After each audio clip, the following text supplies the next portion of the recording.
এ ছিল হচ্ছে মুহররম এবং মুহররমের আশুরা কেন্দ্রিক করণীয় আমল সমূহ। বর্জনীয় কিছু নাই, বর্জনীয় কিছু কাজ আছে।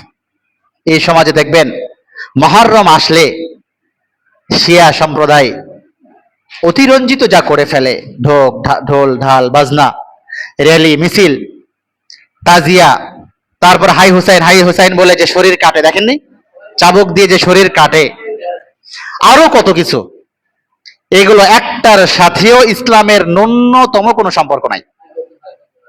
এগুলোর একটার সাথেও ইসলামের একেবারে সামান্যতম ন্যূনতম কোনো সম্পর্ক নাই। আমরা ইনশাআল্লাহ সামনের জমা আলোচনা শুনবো কারবালা ট্র্যাজেডি নিয়ে, কারবালা কিভাবে ঘটেছিল আনুষঙ্গিক।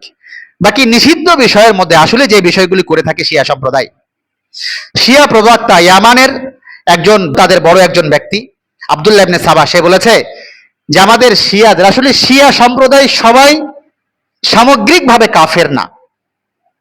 শিয়াদের দল উপদল মিলায় প্রায় 32 কি 36-এর উপর দল আছে। সমস্ত দল উপদলকে কাফের বলা যায় না, এটা নিয়ে পরে আমি আলোচনা করবো ইনশাল্লাহ।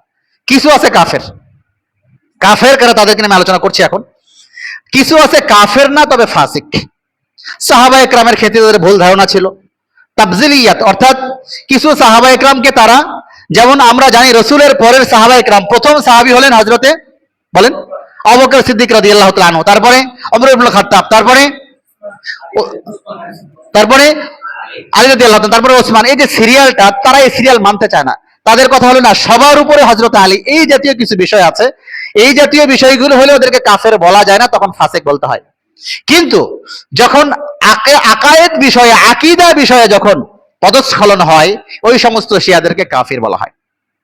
তাদের 23টা বড় বড় আকীদার মধ্যে আমি 4টা শোনাচ্ছি আপনাদেরকে।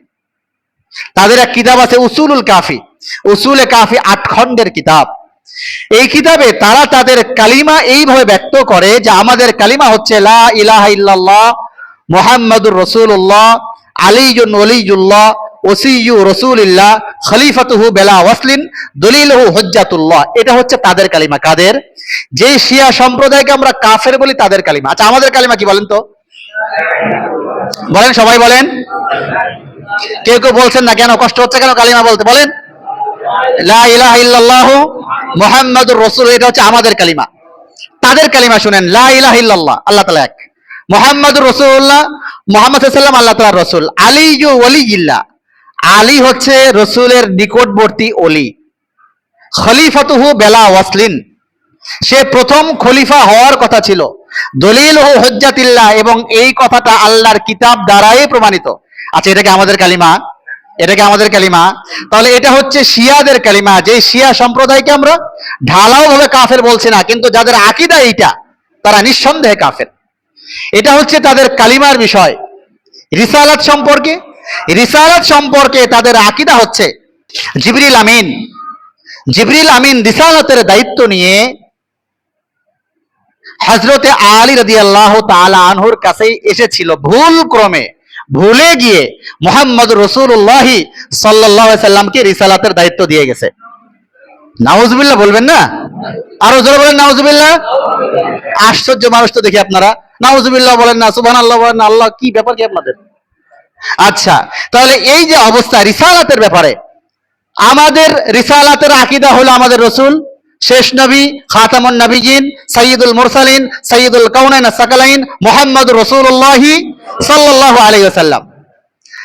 তাদের আকীদা ভুল করে মুহাম্মদ সাল্লাল্লাহু আলাইহি ওয়াসাল্লামকে নবুয়তের দায়িত্ব দিয়ে গেছে। এই আকীদা কোন মুসলমান রাখে? এই বিশ্বাস কোন মুসলমান রাখতে পারে? এই বিশ্বাস রাখলে তার ঈমান থাকবে? তাহলে এই বিশ্বাস যেই সমস্ত শিয়ারা রাখে, মূলত তাদের ঈমান। আমি আজকে 5 মিনিট সময় নিব। এরপরে রাসূলুল্লাহ সাল্লাল্লাহু আলাইহি ওয়াসাল্লাম, শুনুন, খুব ভালো করে একটা ঘটনা শোনাই। রাসূলুল্লাহ সাল্লাল্লাহু আলাইহি ওয়াসাল্লাম যখন হিজরত করলেন, মক্কা থেকে মদিনায় হিজরত করে চলে যাচ্ছেন। আপনারা এই ঘটনা জানেন। মক্কা থেকে মদিনায় হিজরত করে যাওয়ার সময়, যেহেতু মক্কার অনেক মানুষজনের সাথে আর্থিক কিছু লেনদেন, রাসূলের কাছে কিছু আমানত ছিল, এই বিষয়গুলো রিলেটেড ছিল। সমস্ত বিষয়গুলো, হিসাবগুলো রাসূল হযরতে আলীকে বুঝাই দিয়ে গেলেন। আমি হিজরত করে চলে গেলাম, আল্লাহর পক্ষ থেকে আদেশ হয়েছে আজকের রাতে তুমি আমার বিছানায় ঘুমাবে, কালকে সকাল হওয়ার পর যতগুলো আমানত আমার কাছে, সবগুলো তুমি যার যার কাছে বুঝিয়ে দিবে। 3 দিন পরে তুমি আমার সঙ্গে মদিনায় সাক্ষাৎ করবে। হযরতে আলী বলেন যে আমার জীবনে এই 3 দিনের মতো শান্তির দিন আর আমার জীবনে ছিল না। এই জন্য রসুল যেহেতু বলেছেন 3 দিন পরে তুমি আমার সঙ্গে মদিনায় সাক্ষাৎ করবে, তার মানে নিঃসন্দেহে আমি এই 3 দিনের মধ্যে মারা যাব না। যেহেতু রসুল বলেছেন 3 দিন পরে সাক্ষাৎ করবে, তার মানে আমি আর যাই হোক এই 3 দিনের মধ্যে মারা যাচ্ছি না। আবু জাহাল সহকারে তার দলবল যখন রসুলের ঘরে ঢুকে পড়লো, রসুলের বিছানায় কে শোয়া? হযরতে আলী শোয়া। তারা এসে তাদের প্রথম শব্দ ছিল কুম ইয়া মুহাম্মদ, এই মুহাম্মদ উঠো। বিছানায় কে? বিছানায় কে? হযরতে আলী। তাহলে হযরতে আলীকে মুহাম্মদ বলে সম্বোধন কে করলো? মক্কার কাফেররা, মক্কার কাফেররা।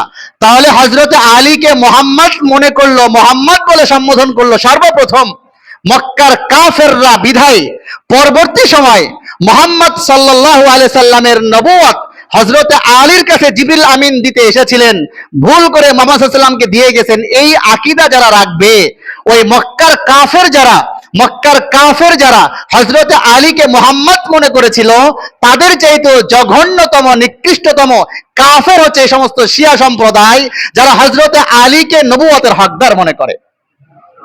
কি বলেন, ঠিক না? তো যাই হোক, সর্বোপরি এই হলো রিসালাত নিয়ে তাদের মন্তব্য।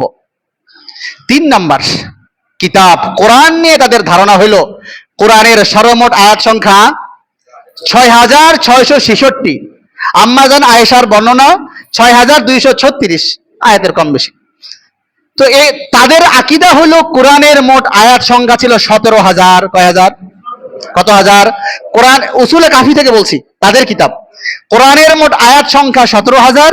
এইখান থেকে হযরতে আলীর ব্যাপারে যে সমস্ত আয়াতগুলো ছিল, এই আয়াতগুলো মুহাম্মদ সাল্লাল্লাহু আলাইহি ওয়াসাল্লাম এবং তার পরবর্তী সময় এই আয়াতগুলো উঠিয়ে দেওয়া হয়েছে। চিল্লায়ে কোন নাউজুবিল্লাহ। আসলে কি উঠিয়ে দেওয়া হয়েছে, নাকি কোরআন যা ছিল তাই আছে? আল্লাহ তাআলা কি বলেছেন? ইন্না নাহনু নাযালনা যিকরা ওয়া ইন্না লাহু লাহাফিজুন। আমি কোরআন অবতীর্ণ করেছি কিয়ামত পর্যন্তের জন্য। এই কোরআনের একটা নোক্তাও কেউ বেশ কম করতে পারবে, এটা আল্লাহ তাআলা বলেছেন। সাহাবায়ে কেরাম সম্পর্কে 4 নম্বর, এটা বলে শেষ করব। সাহাবায়ে কেরাম সম্পর্কে তাদের আকীদা ছিল রাসূলের ইন্তেকালের পরে 3 জন সাহাবী বাদ দিয়ে সমস্ত সাহাবী মুরতাদ হয়ে গেছে। নাউজুবিল্লাহ, নাউজুবিল্লাহ বলেন। কারণ সাহাবায়ে কেরামের মাধ্যমে কোরআন আসলো, সাহাবায়ে কেরামের মাধ্যমে দ্বীন আসলো, সাহাবায়ে কেরামের মধ্যে হাদিস আসলো, সাহাবায়ে কেরামের মাধ্যমে পুরো শরীয়ত আসলো। সাহাবায়ে কেরামকে যদি প্রশ্নবিদ্ধ করা হয়, তাহলে দ্বীন আর দ্বীন থাকবে, কোরআন আর কোরআন থাকবে, হাদিস হাদিস থাকবে, শরীয়ত থাকবে। তাহলে এই জাতীয় আকীদা যারা সাহাবায়ে কেরামের ব্যাপারে করতে পারে, আমরা বলি সাহাবায়ে কেরাম 70 মাপকাঠি। সাহাবায়ে কেরাম উদুল এবং ইনসাফের ব্যাপারে সাহাবায়ে কেরাম তারা 70 মাপকাঠি আমরা বলি। কারণ সাহাবায়ে কেরামকে যদি আমরা সামনে দাঁড় না করাই, রাসূলের নামাজকে আমরা দেখেছি, কথা বলেন, রাসূলের কোন ইবাদত আমরা দেখেছি? ওই রাসূল যা বলেছেন ওইটা সাহাবায়ে কেরাম তার বাস্তব জীবনে যা দেখিয়েছেন, ওইটা পরবর্তী সময় হাদিস হয়ে আমাদের সামনে আসলো। আমরা এটা ফলো করেই তো মুসলমান। বিধায় যদি রাসূলের পরে সাহাবায়ে কেরামকে প্রশ্নবিদ্ধ করা হয়, তাহলে আমার আপনার তো ইসলামের অস্তিত্ব থাকবে না। এজন্য এই আকীদা কোনো মুসলমান রাখতে পারে না। এই আকীদা যে রাখবে সে নিঃসন্দেহে কাফের, শুধু কাফের না, জঘন্যতম কাফের। আল্লাহ পাক রব্বুল আলামিন এই সমস্ত শিয়া সম্প্রদায়ের অপতৎপরতা এবং তারা যে সমস্ত বাড়াবাড়ি করে, তাজিয়া মিছিল টিছিল যা করে, এগুলি একটার সাথে ইসলামের ন্যূনতম সম্পর্ক নাই। আল্লাহ তাআলা আমাদের সবগুলো থেকে হেফাজত করে মুহররম এবং আশুরার গুরুত্বপূর্ণ যে 3টি ইবাদতের কথা বললাম, আল্লাহ তাআলা আমাদেরকে মানবার তৌফিক দান করে। সকলে চিল্লায় বলি আমিন। বাকিটা সামনের জুমায় কারবালা ট্র্যাজেডি নিয়ে আমরা আলোচনা শুনবো ইনশাআল্লাহ তাআলা।